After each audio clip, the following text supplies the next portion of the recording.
glorious death. And so we are discussing text number 8. So mostly you are all be knowing it, what is happening behind the scenes, or what happened in the previous shlokas.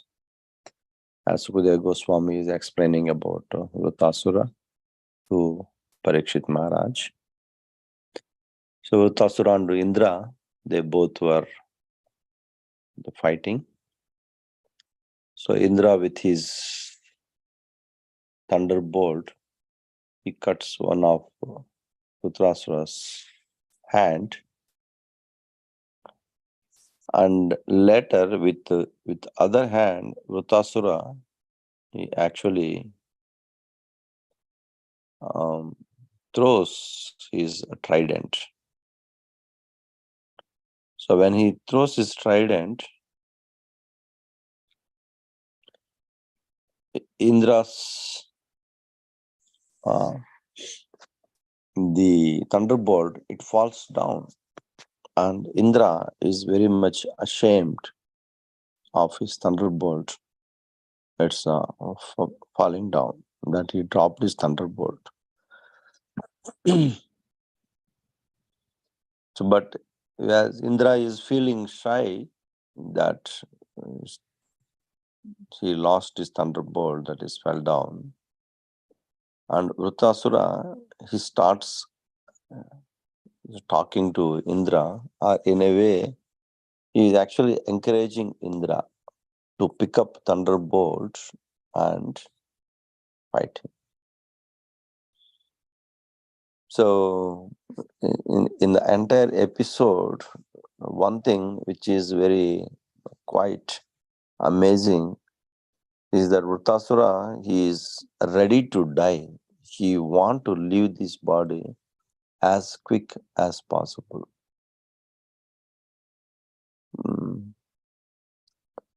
It's very beautiful to see this scenario, like how Srimad Bhagvatam explains different kinds of devotees. It's amazing that who are all can become a devotee of a Supreme Personality of Godhead. And how did they perfected their life by becoming a devotees, and how did they behaved when they are devotees. It's normally in this material world we get to see people, those who are very cool and calm, in a sense, those who are in Sattva Guna mainly.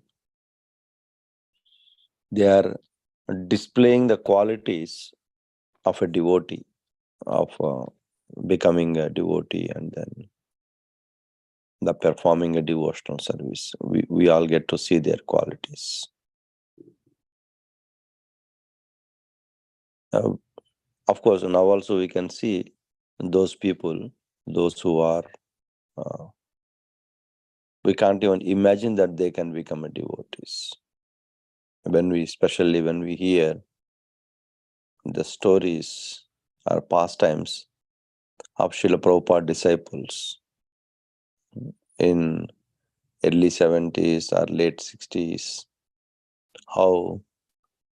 what they were doing and how they become a devotees.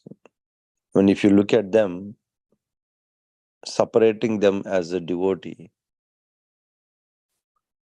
it's quite unimaginable that they can become a devotee. That's where we can see these are all the walking Srimad Bhagavatam, actually.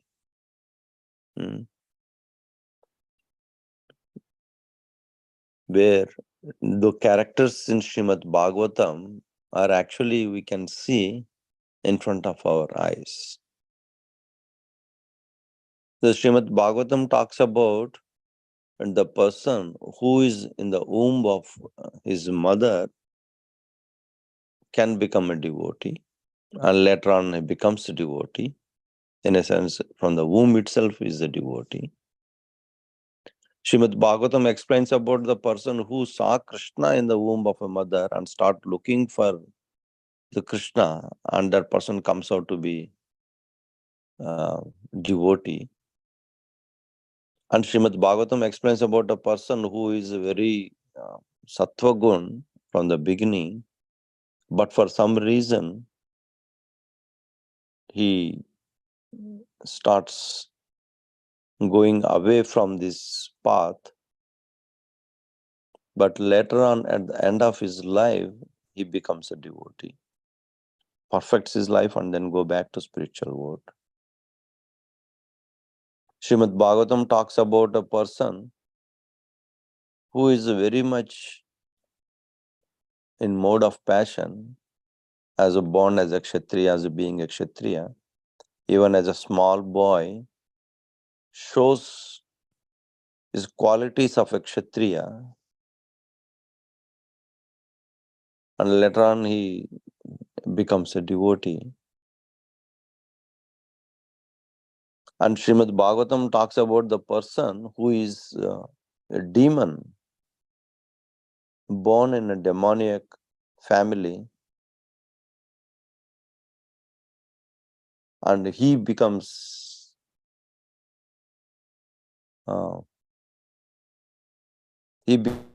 becomes as a container for receiving the mercy of Supreme Personality of Godhead.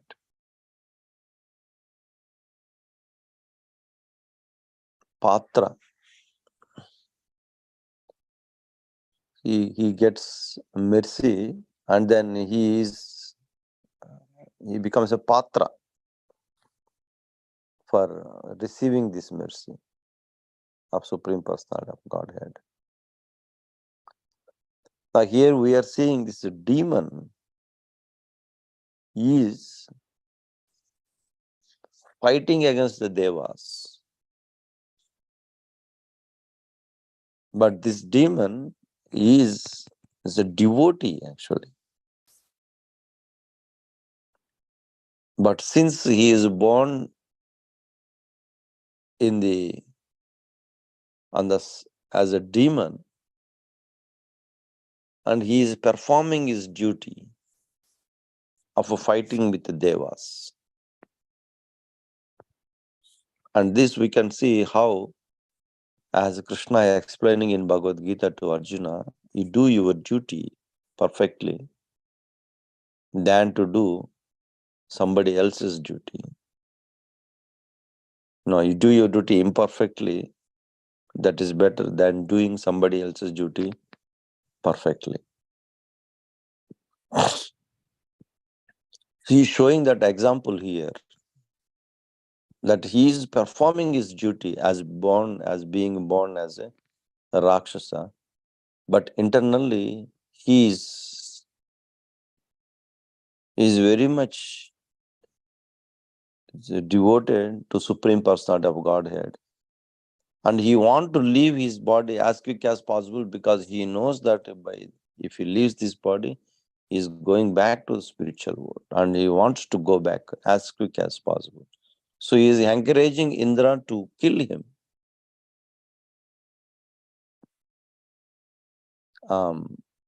At some places, actually, Srila Prabhupada, he writes in the purport, Indra is so much hesitant in fighting this war,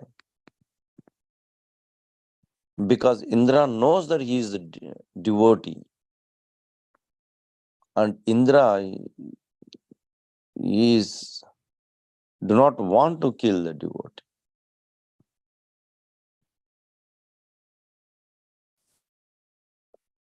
Such a beautiful thing, actually, in Srimad Bhagavatam. Such a wonderful literature. We are all so fortunate to read Srimad Bhagavatam.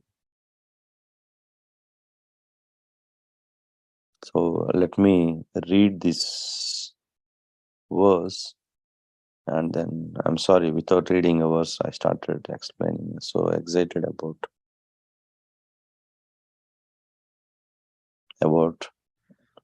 glorifying Srimad Bhagavatam. So text number 8, 6th canto, 12th chapter, text number 8. Laka sapala yasya me swasanti vivasavase dvija ivasi cha buddhaha sakala iha karanam. Translation: all living beings in all the planets of this universe, including the presiding deities of all the planets, are fully under the control of the Lord. They work like birds caught in a net who cannot move independently. Purport: by His Divine Grace, A.C. Bhaktivedanta Swami, Srila Prabhupada Ki Jai. The difference between the Suras and Asuras is that the Suras know that nothing can happen without the desire of the Supreme Personality of Godhead, whereas the Asuras cannot understand the supreme will of the Lord. In this fight, Vrutasura is actually the Asura, whereas Indra is the Asura. No one can act independently, rather, everyone acts under the direction of the Supreme Personality of Godhead. Therefore, victory and defeat come according to the results of one's karma, and the judgment is given by the Supreme Lord. Karmane Deva Netrena. Since we act under the control of a Supreme according to our karma, no one is independent. From Brahma down to the insignificant ant, whether we are defeated or victorious, the Supreme Lord is always victorious because everyone acts under his directions. We'll chant Mangalacharan and then we will discuss. Om Jnanatimirandasya Jnananjana Salakaya Chakshurunmilitam Yena Tasmai Shri Gurave Namaha.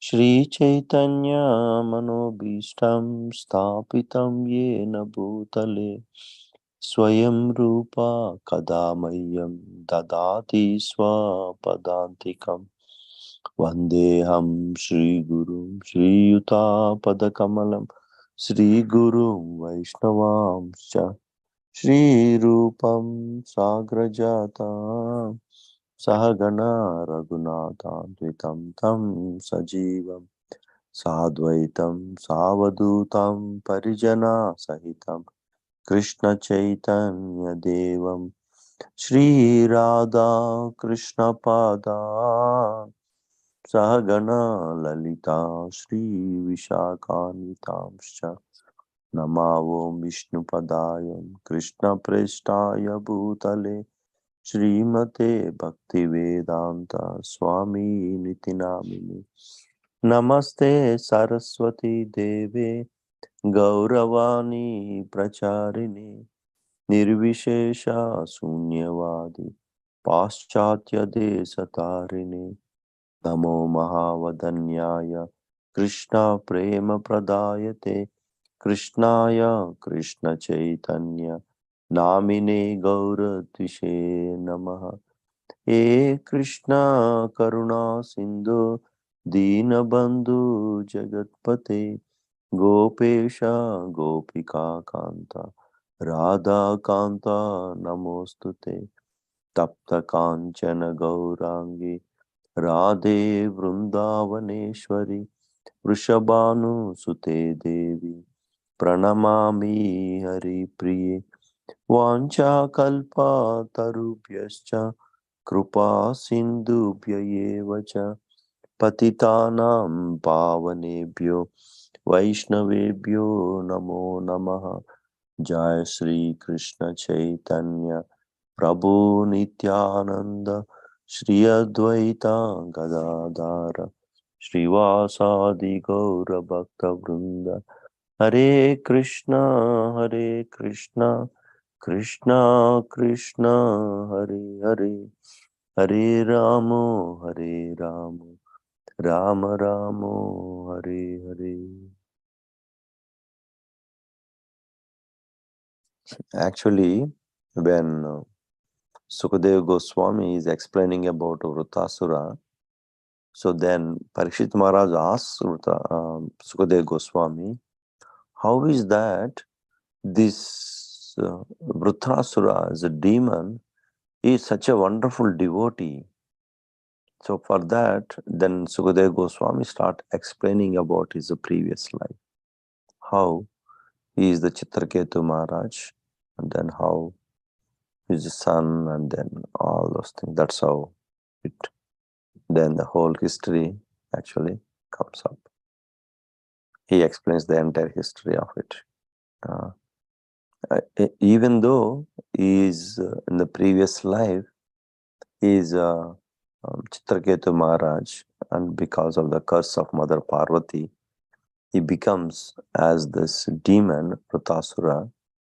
But then we could see how he is displaying his surrender to Supreme Lord, how he is displaying the qualities of a devotee even in the body of a demon as such. Even though he is fighting against the devas, those who are supported by Supreme Personality of Godhead, he is not thinking that I am his devotee, but Supreme Lord is favoring devas instead of favoring me. He is not thinking this way. And he is encouraging Indra to fight. He is actually, I think you all must have read those previous chapters where he encourages Indra and tells him that don't get scared. Pick up the thunderbolt weapon, Vajrayuda, and fight. That weapon is meant for my death. So please pick it up and throw it. I will die. So this is what Vritasura is actually. That's how he is displaying the qualities of a Vaishnava as such. Here also Srila Prabhupada is talking about in this verse. This is what actually Vritasura is explaining to Indra. He is talking to Indra and he is telling in this verse, he is saying that all the living entities in all the planets in this universe, that includes the presiding deities. That is, if it is sun planet, the sun is the presiding deity. All of them are fully under the control of a Supreme Lord. And just like they work, just like the birds caught in a net, they cannot move independently, and they have to move according to the person who caught them in the net. And that's how everybody is. So Prabhupada talks about this. What is that Prabhupada is mentioning? He talking about opening statement of the purport, that the difference between the suras and the asuras. So the Prabhupada says that suras, they know that nothing can happen without the desire of the Supreme Personality of Godhead. In another way, Srila Prabhupada talks about, or Krishna talks about the difference between demoniac and the divine, that he speaks in the chapter 16 of Bhagavad Gita, where the entire chapter is meant for this, the difference between demoniac and the divine as such.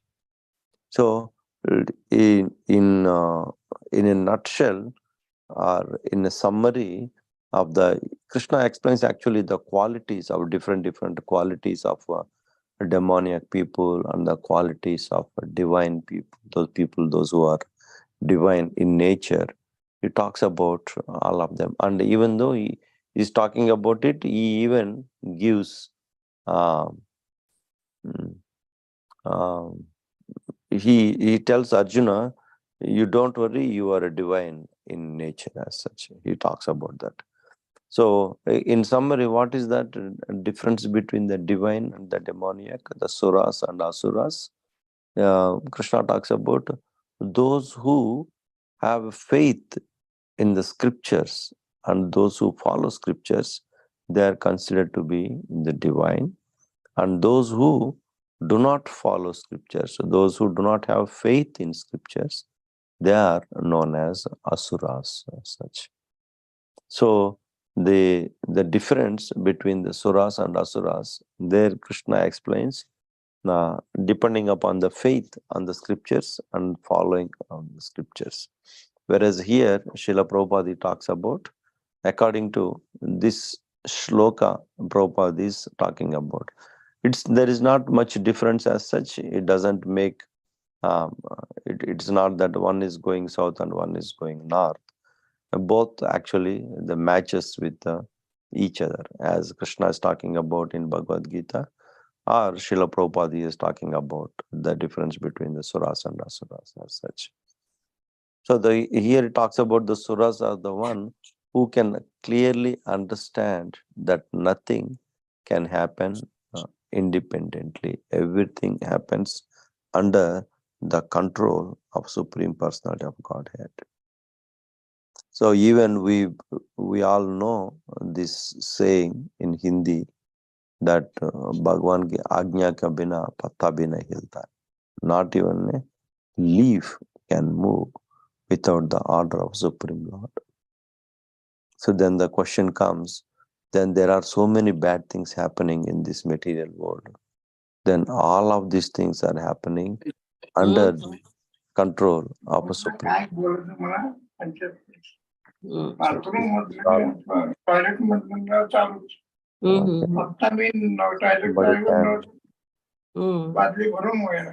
Hare Krishna.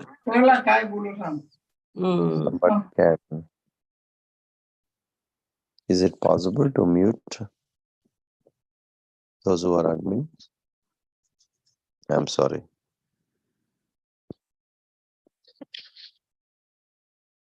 So, I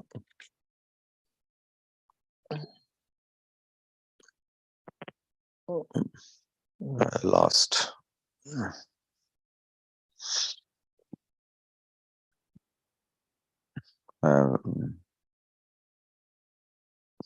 Yes, we are talking about how then, if there are so many bad things, all these things are happening under the control of Supreme Personality of Godhead. Its answer to that is yes and no.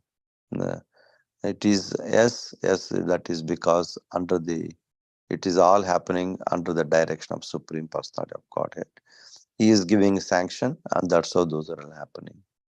Then if that is the case, then is that he is becoming, then he is the one who is to be punished, or he is the one who is to be blamed? Then what are the bad things happening in this world? For that, the answer is no. It's just like the parents, they teach their children, but then sometimes it happens that some of the children becomes good citizens and some of them become criminals. Then is it the responsibility of the parents that they become as the criminals? It's again, the answer is yes and no. Or is that the parents are directly to be blamed for that? No, the parents are giving their love and affection equally to all of them. It is not that those who want to become a criminal parents are, or those who have become criminal parents are not really giving a love and affection to them. And because of their mentality, they become like that. Now, when we see the Supreme Personality of Godhead, also because we are all having free will, we are all independent, very minutely. And because of that minute independence, so we tend to commit activities either sinful activities or criminal activities. And Supreme Personality of Godhead, as being Paramatma within our heart, He gives sanction for that. And that's how we start committing the activities, sinful activities. So that way, yes, He is under the control. It happens because He is the one who is giving yes and no, in a way. He is the one who is giving sanctioning, who is sanctioning it. And with his sanctioning, the person will do it. Because if somebody hell-bent on doing something wrong, Supreme Personality of Godhead, He cannot convince them. Now, what to speak about in today's situation, where Krishna as Paramatma is there in everybody's heart. But even during the time of Krishna's presence on this planet Earth, when Yudhishthira Maharaj asked Krishna to go to Hastinapur and convince Duryodhana and Dhritarashtra to not to have this war, give them their kingdom, if not, at least give them 5 small villages so they can rule those villages, because they are being Kshatriyas. And the quality of a Kshatriya is to administrate. So at least that much he wanted. So Krishna went to Hastinapur to convince Duryodhana and Dhritarashtra, but he could not do it. So in a way, if you go to see, Krishna is actually failed in his mission there. Even actually Duryodhana, he wanted to arrest Krishna. So then Krishna has to escape from there by showing his Virat Rupa or Vishwarupa. And then that's how he escapes from that place. Otherwise, they'll be arresting Krishna. So Krishna, even though he is present personally, but he could not convince Duryodhana and Dhritarashtra. Now, what to speak of Krishna as being, as a Paramatma, then how can he change their mind? So if Krishna can change a mind like that, then he can remotely control, like a robots, how one can control. Krishna do not want to do that. He wants to everybody have their own free will, whatever it may be, very little or minute. But with that free will, he wants them to love him. He wants them to do things like suras. So that understanding is shown by Vritrasura. You see how such a wonderful devotee, the Vaishnava qualities is showing even when he is speaking to Indra. This is happening again on the war field, where both of them are facing each other. And in the next few verses, actually, Indra is going to kill Vritrasura. And that we are going to see, that we are going to hear from Srimad Bhagvatam. Though here he is giving his perfect understanding that nobody can act independently of a Supreme Personality of Godhead. And that he is telling to Indra, Vritrasura. So, but again, we say that, no, how is that possible? Means then again, there is something depending upon their karma. They will be performing those activities, and Krishna is going to be the sanctioner. That Krishna tells in Bhagavad Gita that as a Paramatma, he is a witnesser and he is a sanctioner.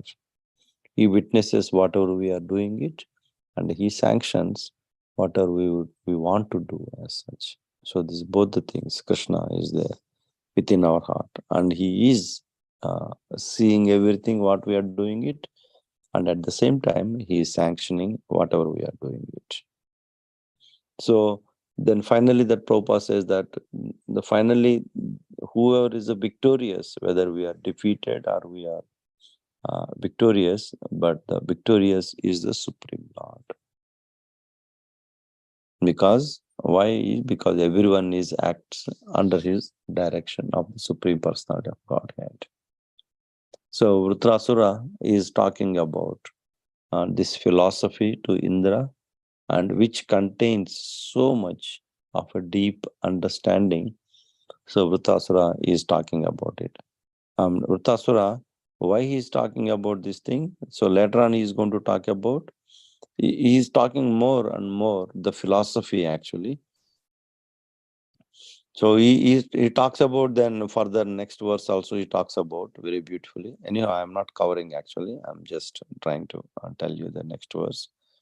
And he says that even our senses and our strength, everything, what we are having it, they are all comes from the Supreme Personality of Godhead, and they are under the direction of the Supreme Personality of Godhead, under the supervision of the Supreme Lord. But we don't know about this, and we think foolishly that we are the one who is the cause for these activities as such. So he is preaching to Indra. In a way, he is preaching to Indra so that Indra will get strength so that he can pick up the weapon and then start fighting again. The result of that fighting is that Vrittasura, he want to leave his body as quickly as possible.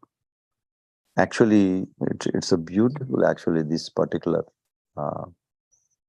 section of Srimad Bhagavatam talks about how this demon Vrittasura, how such a wonderful devotee he is. He in the next verses, Sukadeva Goswami explains, actually when Indra is killing Vrittasura, he is trying to cut his head, but it takes so long to cut his head. Almost a year to cut his head of Vrittasura. It says that actually Vrittasura, he left his body. He voluntarily left his body, and then whatever Indra is doing it, he is doing just to the body. He is not doing anything to Vrittasura actually, because Vrittasura is already left that body, and then he ascended to Vaikuntha planets. So that is the quality of this devotee actually. It is worth reading this section of Srimad Bhagavatam, and it is worth to really meditate on this section of Srimad Bhagavatam, how Vrittasura's devotion to the Supreme Personality of Godhead, how he is encouraging Indra to kill him. So I'll stop here and then see if there is any questions or comments. Thank you. Hare Krishna.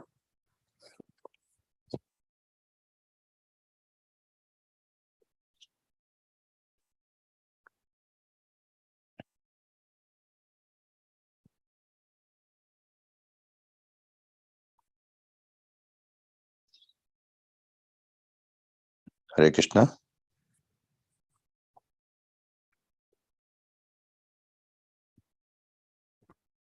Hare Krishna, Prabhuji. Thank you for a nice class, Prabhuji. I don't have any question, but I will ask the devotees if they have any question or any comment.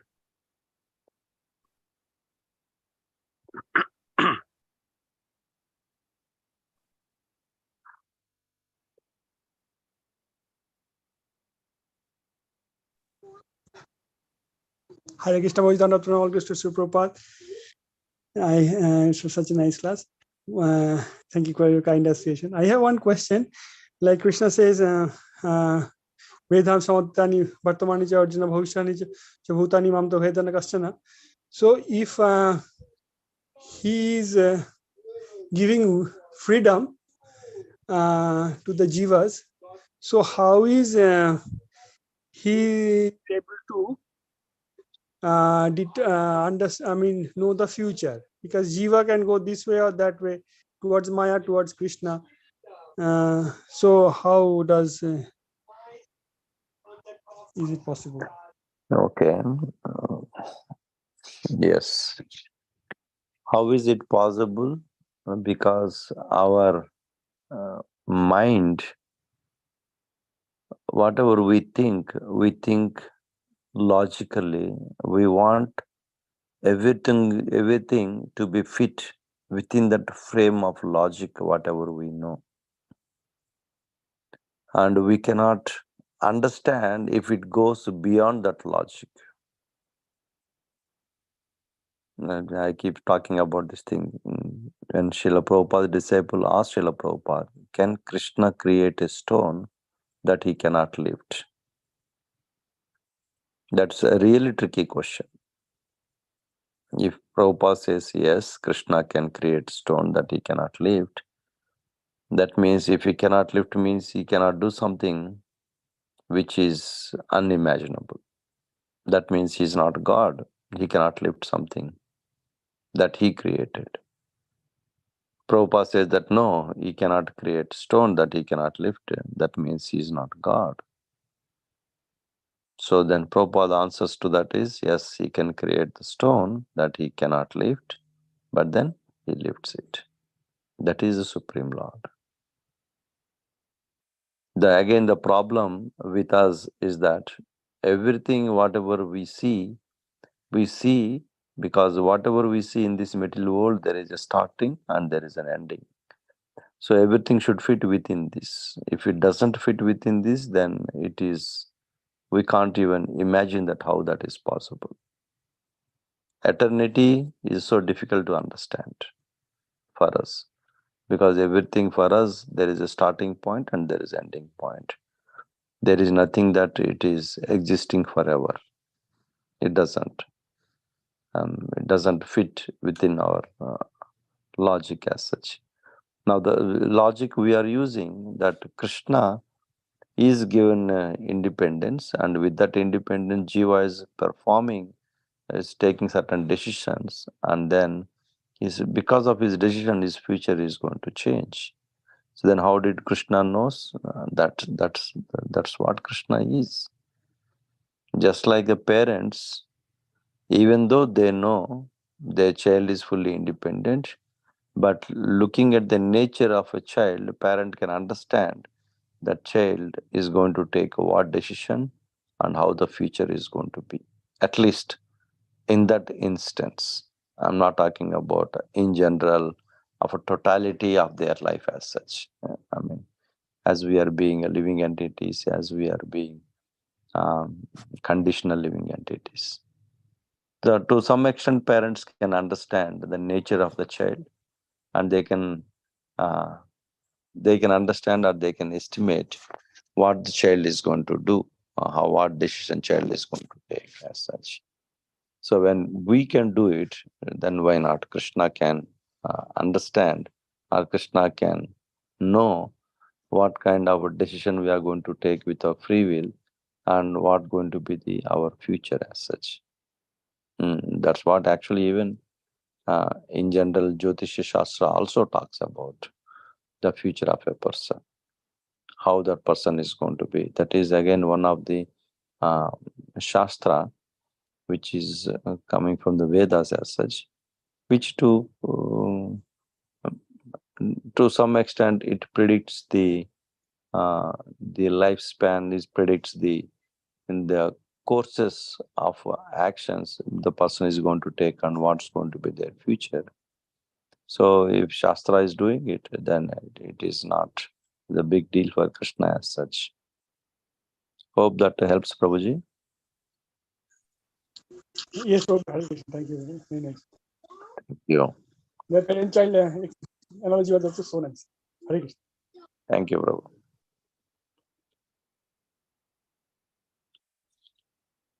Okay. Anybody else? Any other question? Hare Krishna Prabhuji, Madana Pranam to you and all the devotees on the call. Srila Prabhupada ki jai, Guru Maharaj ki jai. Prabhuji, you just covered one verse today, right? Because I got a call in the middle, in the beginning, when your class started. Yes, Mataji, only one verse. Okay. Yeah. Thank you so much, Prabhuji, for the wonderful class. Like, it's so nice to have association in the morning. And also, Prabhuji, like, this is not very connected to your class, but I just wanted to ask, like, they say the senses are there, then the mind is there, intelligence is there, right? Then the soul and super soul is there. So now the mind is doing its activities. We're trying to engage in Krishna consciousness, by chanting, reading, and trying to connect to the spiritual realm through, these practices.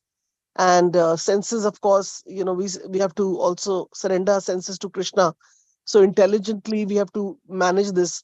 So, like when it comes to soul and super soul, what is the activity of that? What exactly is the activity? If you can elaborate a little bit in context to mind, intelligence, senses. That actually, Srila Prabhupada, he talks about this in one of the painting which is given in Bhagavad Gita. Soul actually is the passenger which is sitting in the chariot, and the senses of this body, they represent as the 5 horses, and the reins for the horses is represented by the ropes which control the horses, and the mind, mind, they're compared to mind, and the intelligence is compared to uh, the driver, chariot driver, and the soul is the passenger. And soul is helplessly looking at the senses as they're trying to run in different directions. The 5 horses are running in 5 different directions. And intelligence is supposed to control them through the mind, and which is unable to control through the mind. And it is helplessly trying to control, but then nothing is happening as such. And the soul is being a passenger, totally bewildered, looking at the situations here. Soul, in a sense, it becomes more subtle. Our senses are, some of them are gross and some of them are subtle senses. And subtler than our senses is the mind.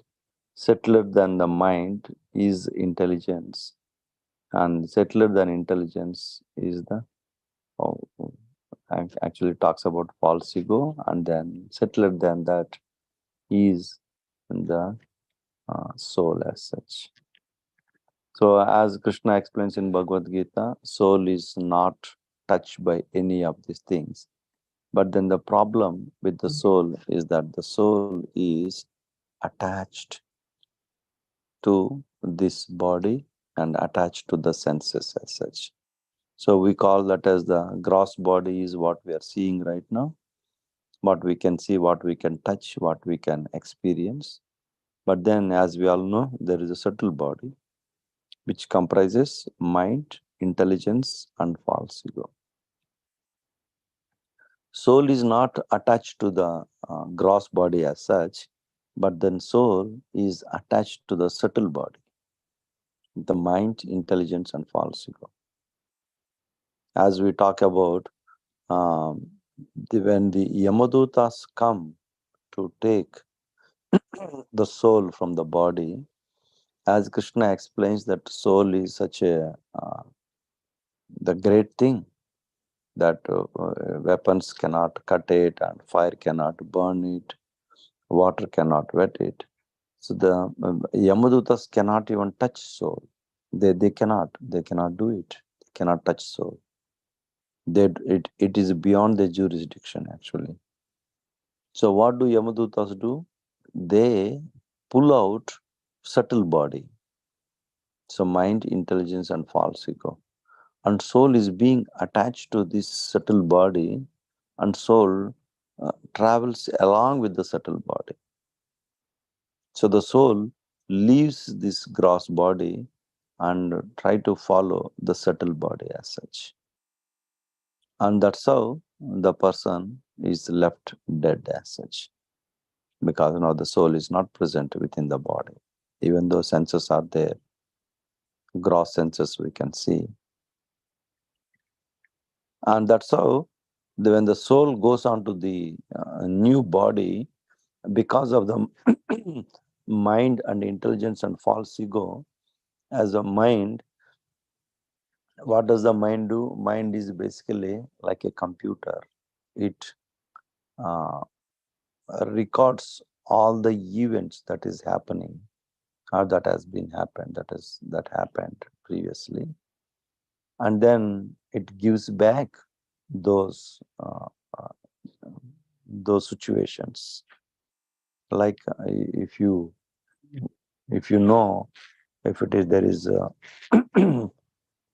milk is white in color, it is a liquid. The moment when we see milk, the mind will understand that. When the eye senses, our eyes sees this milk, and that information pass it on to the mind, and mind searches the database and then finds that it is nothing but milk. So like this, all these things are recorded within the mind as such. And that's the reason sometimes we find the devotees, those who are leave this body, and then you will find some small child is showing such a devotee qualities as such. Then we all understand that in the previous life, definitely he or she must be a devotee. And why that is, how that is happening? Because of the mind, intelligence, and false ego. And the subtle body carries this all the impressions and carries everything with it, and that's how they start displaying those qualities in their next life. So the soul is basically being attached to the subtle body and then goes along with the subtle body. But the soul is always uh, knows that fact, always is Jivera Swarupa Hoy, Krishnera Nityadas. That is the eternal constitutional position of the soul. But the desire, the soul is filled with the desires as such. I mean, it is a huge subject. We can talk about this for hours and days as such. The soul is filled with the desires. Those desires, some of those desires are being contaminated, that soul want to enjoy separate from Krishna, and that's the reason we are in this material world.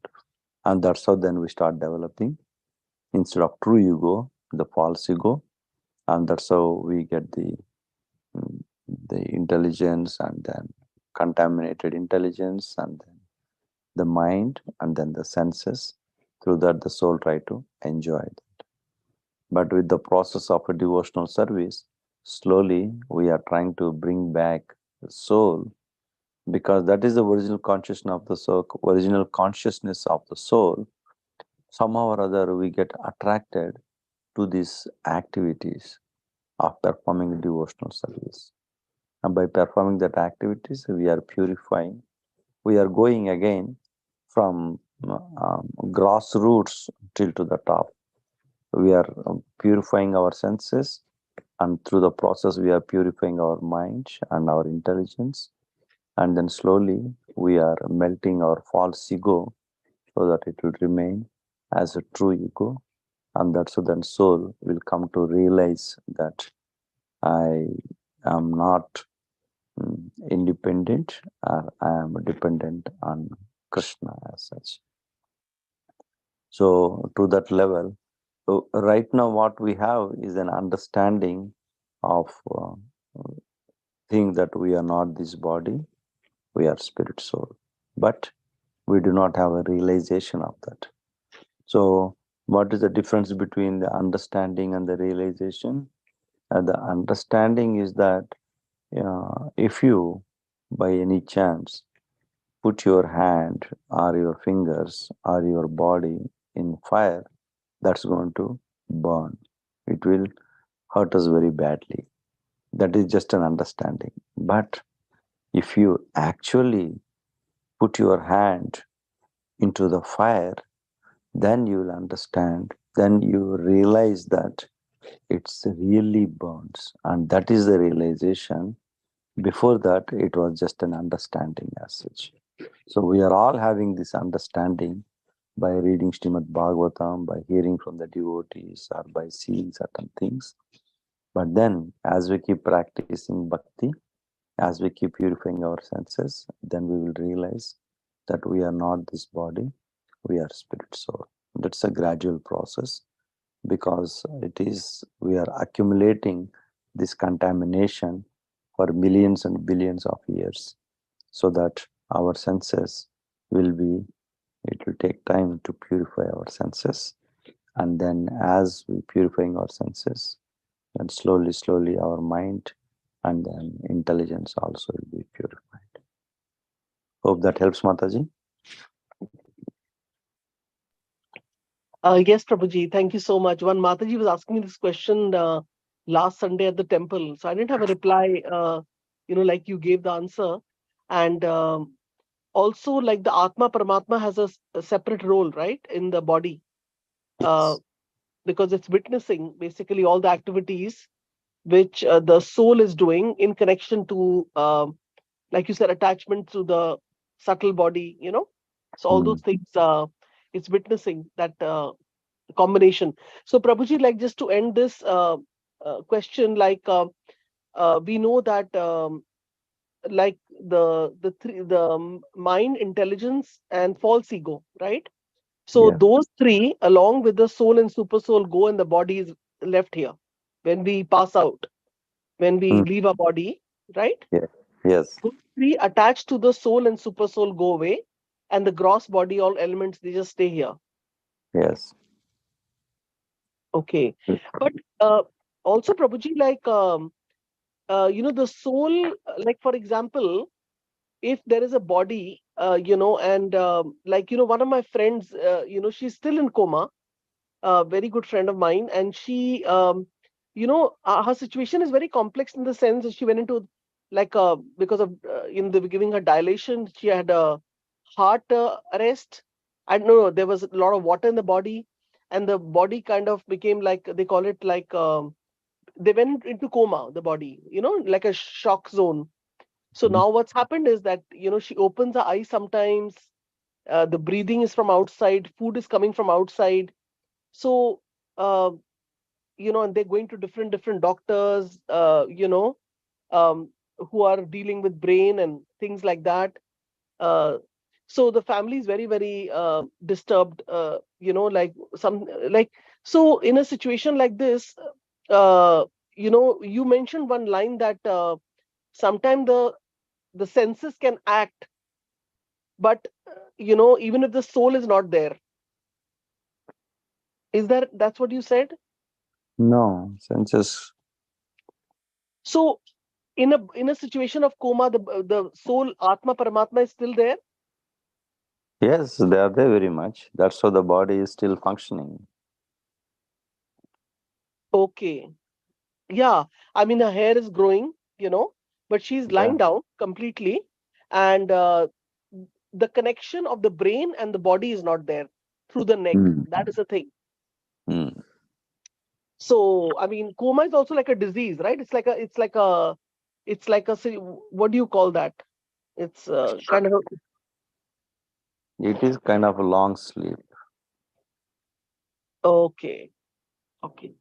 So in that situation also Atma Paramatma is there, everything is there, Yes. but it's just that body is not like moving around and all doing other things. Yes. Yeah. Yeah. Okay. Like when we sleep, body is not moving around. It doesn't mean that person is left his body or he died. Yes, yes, yes. He's just taking rest, but then functioning is all happening properly. Everything within the body as such. Hmm. Just that the consciousness is not there, Yes.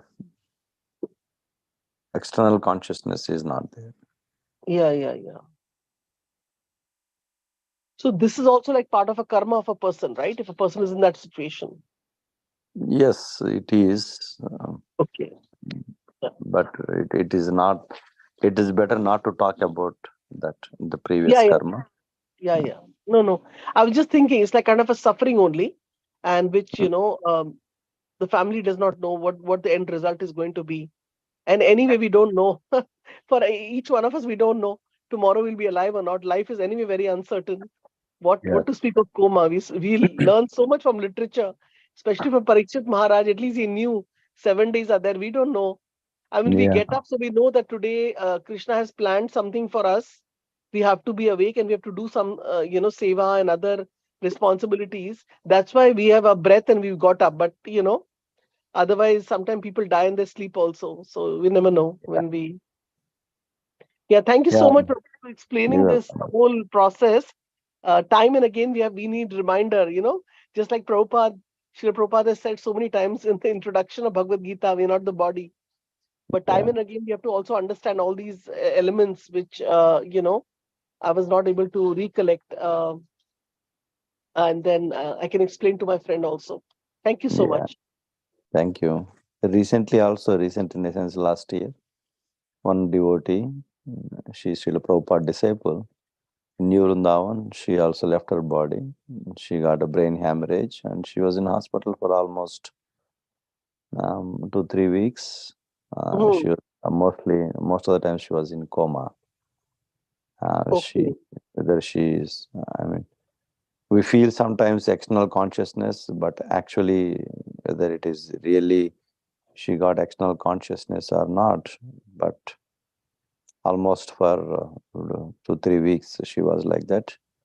Hmm. And of course, before that only she gave her actually living will. She gave that she do not want to be in any chance in any way if she comes to that situation. She do not want to continue to live like that. So according to the will, then just doctors take out her from ventilators, and that's how she left her body. So yes, these situations will be there. It does not mean that the soul is not there. Soul is present very well at the time. But once, as we take out the ventilators, then slowly, the soul leaves the body. Such. So yes, these kind of situations comes. Yeah. So this Mataji had a brain hemorrhage. Yes.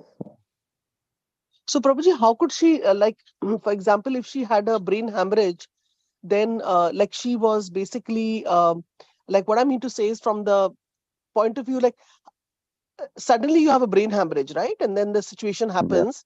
So Yeah. when she had a brain hemorrhage, that time only she wrote some will or whatever she wanted. No. Before that only, actually. Oh, before that she came to know. Okay.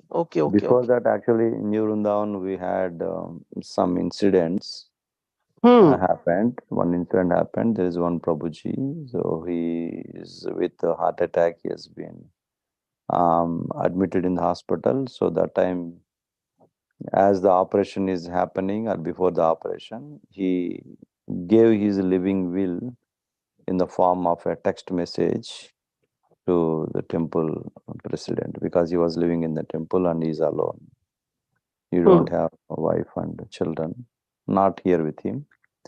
So then accordingly, later on, his operation was not successful. So they kept him on the ventilators. According to his will, living will, then he has been taken out from ventilator.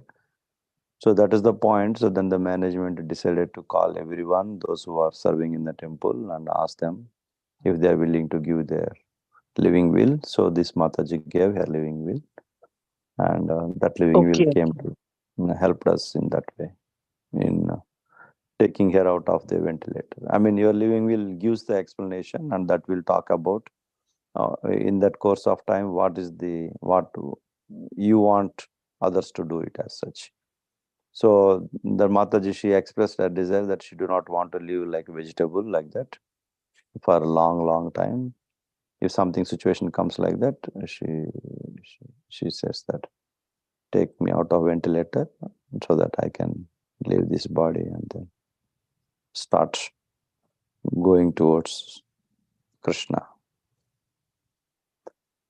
Yes, because devotees are not fearsome of death, and they Mm, know that there's a better life than here. And but yeah, sometimes some human beings, like my friend, she, I mean, didn't get the chance to do that. So of course, her husband and children are managing, but everybody is not. Suddenly, if you go into like like a heart and lung arrest, whatever happened, and then the brain froze and then became like a coma situation. But it's like a struggle going on. But it's hard, and of course, family has attachments, and I mean, so much everybody goes through, and then also there is propensity in the world to like enjoy and all that. So yeah, sometimes I feel that the young age and youth age should not be there, you know, and you should be like, once you become a parent, that age where you have like kind of matured, that is the best age, I feel like that, because then you realize all these things are there, suicides are happening, so many things are happening in the world. Not a nice place to stay here. So yeah, we pray to go back to Godhead as soon as possible. But at the same time, those attachments are there. But then, whenever Krishna is willingly, hopefully we can all just leave here. Yes, Prabhuji, thank you so much, for explaining. And sometimes prayer is the only remedy. Prayer is the only remedy, So Yes. yeah. Hare Krishna. Hare Krishna. Thank you. Okay, I think we can end the call here.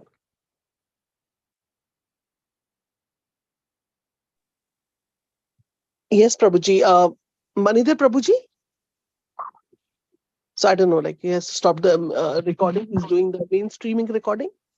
So yeah, we pay our obeisances to all the devotees on the call. Vancha kalpatarubhishcha kripa Patitanam Pavanebhyo Vaishnavebhyo Namo Nama. Ananda Koti Vaishnavritti ki jai. Shri Prabhupada ki jai. His Dev Shri Badarayani Prabhuji ki jai. Thank you very much. Hare Krishna. Thank you so much, Prabhuji. Hare Krishna.